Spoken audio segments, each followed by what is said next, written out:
Hello chess enthusiasts, my name is Micha and welcome to my chessrealm YouTube channel. So we are still at the Airthings Masters tournament, another interesting game from the 12th round between Magnus Carlsen and Jan-Kryzstof Duda. Let's see what happened. Magnus Carlsen had white pieces and he started with e4, c5, knight to c3, and we have closed Sicilian. Black plays Black plays g6, preparing to fianchetto his dark square bishop, and white strikes the center d4, c captures on d4, and now d4, queen captures on d4, trying to grab this rook on h8, so black defends with knight to f6. Now you might think that with e5 attacking this knight, and once this knight is gone, white can easily grab this rook. Well, if white plays e5, we simply have a knight to c6, forking both queen and this pawn. If queen goes to e3, we have knight to g4 double attack this pawn on a5. If, however, queen goes to f4, we have a knight to h5 attacking the queen, and after queen goes, let's say, somewhere, black further develops his pieces. Now this is not good for white. So in the game, white plays bishop goes to e3, and now black plays knight to c6, attacking the queen, and queen goes back to d2. Of course, queen and bishop has to be connected, because at some point white will definitely try to harass black king on the king side. So black plays d6, now f3, and black fianchettos his dark square bishop. And now white plays knight from g goes to e2, preparing to deploy to either f4 or d4, since his natural square on f3 is taken by the pawn. And now black plays bishop to e6. And white responds with knight to f4, attacking this bishop on e6, but black doesn't care. Black castles king side. Now let's see what happens if white grabs this bishop on e6. Then first black would recapture with f-pawn. White has a bishop pair and a better pawn structure, that's true, but it's not so easy. I mean, black definitely has a lot of counterplay, even after bishop to c4, attacking this pawn. Well, black shouldn't defend with d5, because d5 square is 4 times attacked by white, so black should defend with queen to c8, and then later with knight to a5, attacking this bishop on c4, gaining back the bishop pair. Even if bishop removes, we still have a fork here on the queen and bishop, so black definitely has some counterplay here. So in the game, white had decided to be more active. h4 was played, preparing to advancing with h-pawn. Maybe one of the options for black would be simply to play queen to a5, because then h5 square would be protected. Even if white would play h5, after knight captures, after knight captures, pawn captures, and now pawn on h5 is protected. Well, after bishop to h6, trying to continue the attack, black shouldn't capture on h6, because after queen capture, this pawn is going to be captured and black would be in a lot of trouble. But here black would simply react with bishop to c3, attacking this queen on d2. So here white would be forced to play b captures on c3, and now black can remove this attacked rook from the bishop. After rook from f goes to c8, after this knight is gone, and black would put a lot of pressure here on pawn on c3, so black would definitely have a lot of counterplay here.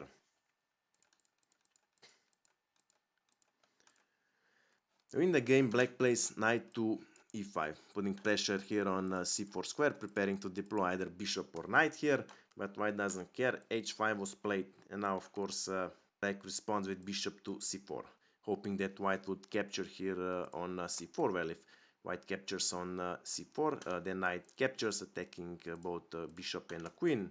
Even if queen goes back to c1, black can either capture on his bishop on e3. Now this dark square bishop is very powerful. As you can see, all pawns here on the king side are on a white square, so this bishop is definitely a very strong asset for white. So white doesn't go for it. Instead, white plays h-pawn captures on d6, preparing to grab this another pawn on h7, gaining additional pawns. So black doesn't have time, for example, to capture bishop on f1, so black somehow has to capture this pawn on g6. Black has two ways of doing it, and the correct way to do it was to play f-pawn captures on g6, because then h1 would be still semi-close, and this pawn on h7 would be protected with knight and with king. But in the game, however, black captures g-pawn with h-pawn, therefore opening this h-file, and white of course immediately grabs the opportunity. Knight goes to d3, preventing this bishop capture on f1, and moreover clearing this f4 square, preparing bishop to h6. So black plays bishop goes back to e6, threatening with knight to c4, again forking both queen and bishop, therefore gaining this very dangerous bishop, so white doesn't have time to lose. Bishop goes to h6. Well, it's obvious that black cannot capture on h6 because after queen to h6, white threatens here with mate in 1, knight to h5, closing this line wouldn't exactly help because white will play knight to f4, trying to grab this knight on h5, and after that, and after black would recapture the pawn, rook would simply capture, and again black would be in a lot of trouble. So in the game, black plays knight to h5, immediately closing this h file, and now white plays bishop captures on g7. Now there are two ways of recapturing this bishop on g7. Let's say if knight captures on g7, we have queen to h5, h6 threatening with here mate on g7, rook to e8 creating additional square doesn't help because then after queen to h8 is still checkmate.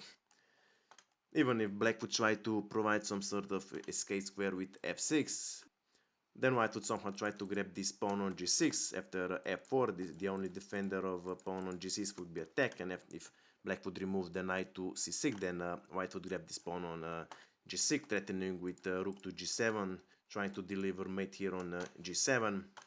Well, bishop to f7 doesn't help, it's queen to h7 checkmate, and if black would try to trade the queens with queen to e8, white would still play queen to h7 check, and after king would go to the only possible square, we would have bishop to e2 trying to deliver the final blow here on the h5. Well, rook to h8 doesn't help, still we would have bishop to h5, knight cannot capture because it's pinned by the queen after king goes to f8 and queen captures rook. Even if bishop protect the check, still bishop captures queen and white has decisive material advantage.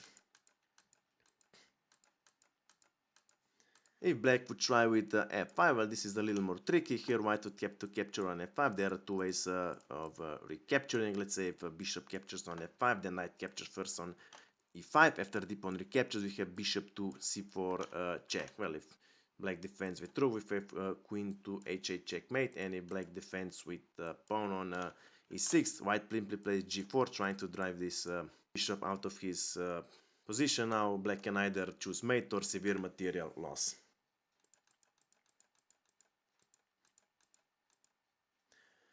So in the game, black captures bishop with king. And now you can imagine what happened. White simply sacrifices exchange, rook captures on h5. Black has no other options but to recapture with the g pawn. And now white prepares to deliver here the final blow with queen to g5, but as far as this knight is protecting this g6 square, white cannot do anything. So first knight captures on e5. The pawn recaptures, and now queen to g5 check. Now king has two options, and king has decided to go to h7. Now after queen to h5, again king has two options. Maybe still the best option would be king to g7, because then with rook to g8 or with h8, black would try to provide some defense or even provide some escape squares for his king. And then white would probably continue with queen to e5 check. Still white would, even in this position, be much better.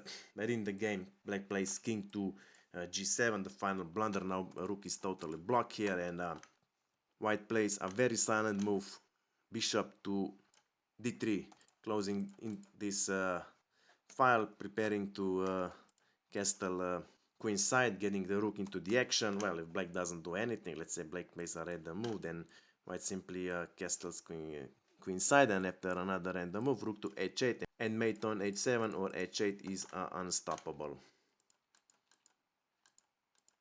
And if, for example, black would decide to return some material after queen to b6, of course preparing queen to e3 check if white decides to castle queen side. So first white would have to play queen to g5 check. After, let's say, queen to h7, now white can castle queen side without having to worry on this check on e3. But then after bishop goes to h3, first of all, if white captures with the pawn, then white closes this h file, and here queen can defend the king, so white would have to play rook to h3. And after queen to g6, white would simply grab this bishop. King, let's say, goes back to g7, queen to e5 check, also threatening with rook to g3, trying to get this queen. So after, I don't know, f6, maybe queen to e7 check. After rook defends, maybe queen goes back to d6. Well, white has 2 pieces for a rook and additional 3 pawns, and this is again simply winning for white. And if, for example, black would try to provide some space for his king with rook to e8, then again white would castle king side. After queen to b6 again. After rook to h3, black would first return his bishop on h3, and then after queen would capture on h3, and then we would have a queen to f6, preventing this mate on f8. That's true, but after a knight goes to d5, attacking the queen, queen can only go to g7, still protecting mate, but then knight goes to c7, forking both rooks, again winning decisive material advantage. And realizing that all is lost in this position, Jan-Kryzstof Duda resigned the game. So I hope you like this game, I hope you have learned something from it. If you have any questions, my email is below the description. Of course, I invite you to visit my Instagram page. That's it for now, and see you soon.